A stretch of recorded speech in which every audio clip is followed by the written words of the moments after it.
it's part of training.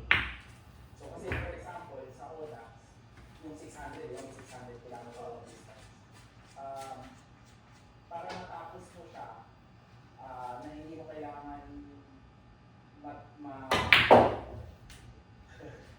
so kunyari, yung ODAX na 600 kilometer distance, yung cut-off niya is 40 hours. Okay. So para matapos mo siya, pwede na matulog sa gitna, pero pwede hindi. Yung part na yun na hindi matutulog sa gitna, yun yung pinapractice ko.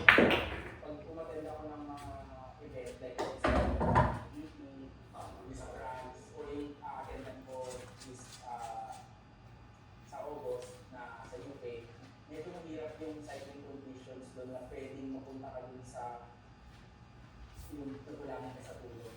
So parang kailangan ko siyang practice. So, kunyari, yung one-shot people, kaya kung yung one-shot people, gusto ko practicein yung may over